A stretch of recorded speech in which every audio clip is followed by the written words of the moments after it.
آپ علیہ السلام نے فرمایا میری امت کبھی غلط بات پر اکٹھی نہیں ہو سکتی. یہ الفاظ اس طرح ہیں المعجم الکبیر طبرانی اور حاکم میں کہ میری امت کبھی گمراہی پر جمع نہیں ہوگی، جماعت پہ اللہ کا ہاتھ ہے. یعنی پوری امت جو کام کر رہی ہوگی وہ گمراہی نہیں ہوگا. جس طرح پوری امت 5 نمازوں کی قائل ہے، کوئی اختلاف نہیں ہے، یہ گمراہی نہیں ہو سکتی. پوری امت مردوں کو قبلہ رخ دفناتی ہے، کوئی گمراہی نہیں ہوتی. پوری امت کعبے کی طرف منہ کر کے نماز پڑھتی ہے، اجمیر شریف کی طرف، بغداد شریف کی طرف منہ نہیں کرتی. اجمیر اور بغداد والے بھی کعبے کی طرف منہ کرتے ہیں، گمراہی نہیں ہو سکتی. لیکن پوری امت حنفی نہیں ہے، شافعی بھی ہیں، مالکی بھی ہیں، حنبلی بھی ہیں، جعفری بھی ہیں، لہذا اجماع ختم. اہل الحدیث بھی ہیں، اجماع ختم. اجماع ہوگا پوری امت ایک بات کرتی ہو. یہاں تو فرقے کیا، فرقیاں بھی الگ الگ باتیں کرتی ہیں. اجماع یہ ہے کہ فجر کے 2 فرض، ظہر کے 4 فرض، عصر کے 4، 3 مغرب کے اور 4 عشاء کے ہیں.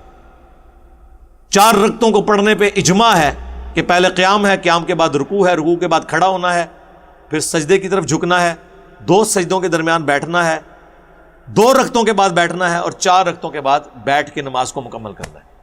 بیچ میں رفع الیدین کرنا، پڑھنا، اس میں کم زیادہ اس پہ اختلاف ہو سکتا ہے، لیکن بیسک سٹرکچر نماز کی سیم ہے.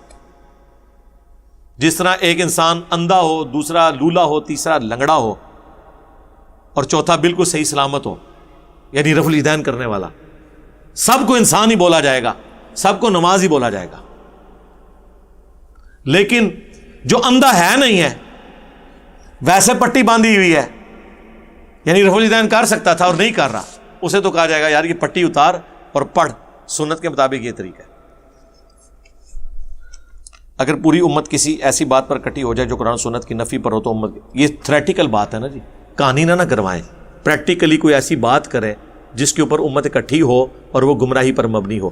اگر کیا ٹائم قیامت تک ہے کوئی ایک بات نکالیں جس پہ پوری امت اکٹھی ہو اور وہ گمراہی پر مبنی ہو. یہ سوال تھریٹیکل ہے، مہربانی فرما کے وضاحت کیا کریں. تھریٹیکل سوال کا جواب نہیں ہوتا، اور یہ ہوگا ہی نہیں. یہ تو آپ اس طرح کہہ رہے ہیں کہ اگر قرآن میں تحریف ہو جائے تو پھر علی بھائی قرآن کی یہ جو آیت ہے کہ ہم نے اس کی حفاظت کی ذمہ داری لی، اس کا کیا بنے گا؟ ہم کہیں گے رکو ذرا، صبر کرو، کہاں تعریف ہوئی ہے؟ وہ جی اسرائیل والوں نے اتنی صورتیں بنا دی، کس مسلمان کے گھر میں وہ صورتوں والا قرآن پڑھا جا رہا ہے؟ کسی کے نہیں. جی شیعہ کے قرآن کے 40 پارے ہیں، خود دیکھیں؟ نہیں، جا کے دیکھ لو. پارے تو ہے ہی تفریق بعد کی ہے، اس لیے اس میں ظلم بھی ہوا ہے. سورہ ہجر کی ایک آیت پارہ نمبر 13 میں ہے، باقی پوری سورت جو ہے 14 نمبر پارے میں ہے، اور ایک آیت بھی وہ ایک لائن کی تھی. اس ایک لائن کو بچا کے کون سی اسلام کی خدمت کی ہے کہ سورت کو یہ 2 ٹکڑے کر کے رکھ دیے. سورہ یاسین تھوڑی سی ایک پارے میں ہے، باقی ساری دوسرے میں ہے. سورہ ہود اتنی لمبی سورت ہے، تھوڑا سا حصہ جو ہے وہ 11ویں پارے میں ہے، باقی سارا 12ویں میں ڈال دیا ایک صفحہ سیدھا کرنے کی خاطر. پتہ نہیں، من لگتا ہے کہ جنہیں تھک لا کے انج کر کے برابر صفحے پڑھنے رہے. تو پارے تو ہے ہی بات کی بات ہے. قرآن کی تو صورتیں ہیں 114. پاروں کی تفریق تو بعد میں ہوئی، جب لوگوں میں سستی ہوئی تو کہا کہ چلو جو بندہ ہر ہفتے قرآن نہیں ختم کر سکتا وہ مہینے میں ایک دفعہ کر لے، تو 30 دنوں میں ڈیوائیڈ کر لیا، جو چیز ہی بعد میں.